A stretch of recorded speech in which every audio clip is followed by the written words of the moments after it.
Достар, сіздер Агро каналындасыздар. Алдыңғы бордақы видеоны көрсеңіздер, осы батпақ мәселесі туралы айта кеткен болатынмын. Көктем уақытында алдында жаңбыр жауғаннан кейін шөптің барлығын аяғы болса үйгетін боламыз.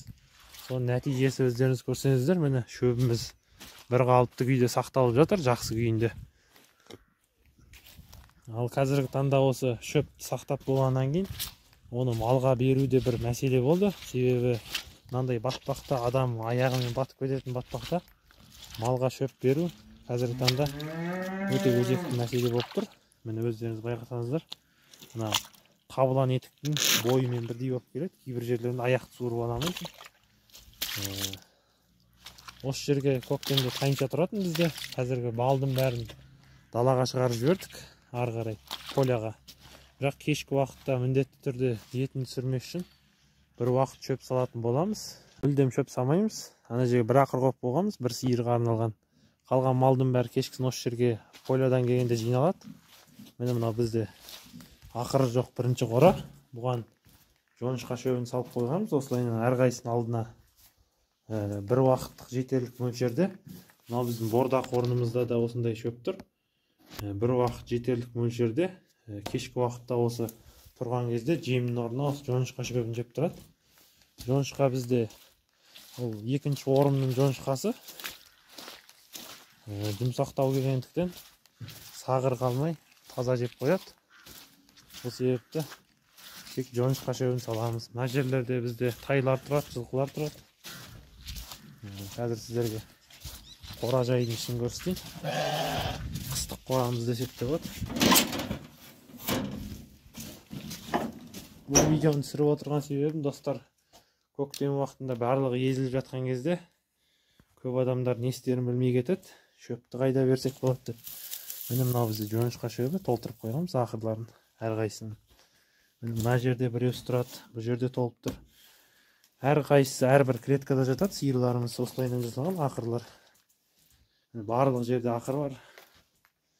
Әрбір ақырға өзінің малдың мөлшеріне, денесіне қарай осылайынан шөп сап қоямыз. Бөліп. Кейбір қораларға ақыр жасалмаған. Сол байланатын жердің осындай бұрышына жоңышқа шөбінен салып қойғанбыз. Соны қазіргі таңда осылай шаруашылыққа икемдеп қора жасап қойдық. Қазіргі таңда бөліп. Бір жағынан осы түймештен жасалған қоралар жылы болып келеді. Төбесіне келетін болсақ, төбесі тор басып кеткен, енді қора болғандықтан, бірақ қатты бір әсер етеді деп ойламаймын. Себебі төбесі қамыс, ал мына жағы төбесіне лай құйылған.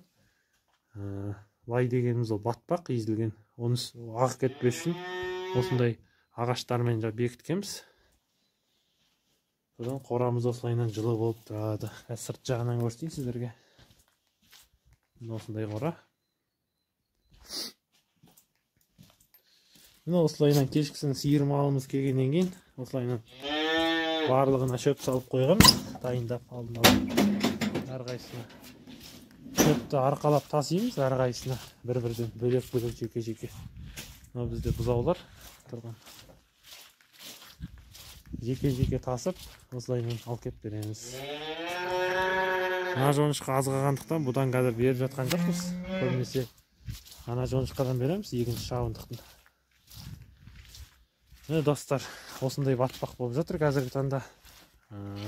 Шөпке алдында көптеген комментарийлерді оқып жатырмын. Полиэтилен салапан жапсай, оның барлығы уақытша дүние деп ойлаймын. Себебі ең дұрыс осылай маяның шөптің төбесін шығарып қойған дұрыс бәрінен де. Себебі полиэтиленді жапсан, ол жел ұшырып кетеді, оның төбесіне ағаштар қоясын, ол қисық болып қалады. Шөптің үсті ол темір секілді түзу болмағандықтан, бәрібір де ол ортасынан су жиналып, су өтіп кетеді. Сол себепті одан да осылай ерінбей шөптің үстін шығарып салған әлде қайда тыныш па деп ойлаймын. Осындай видео болды, достар. Видео ұнаса каналға тіркеліп, лайк басып, комментарий жазып, каналымыздың дамуын қолдап отырайық. Қандай дәрілерге обзор түсірейін, көп болып кетті. Көп уақыт дәрілерге арнайы видео түсірмегелі. Бір дәрілердің атын жазыңыздар, керек қандай дәрілер керек, малдарға қатысты сұрақтарыңыз болса, осы бордақыға қатысты сұрақтарыңыз болса, барлығын жаза кетіңіздер, міндетті түрде жауап беріп, өз кеңесіммен бөлісуге тырысамын. Осындай батпақ болып жатыр.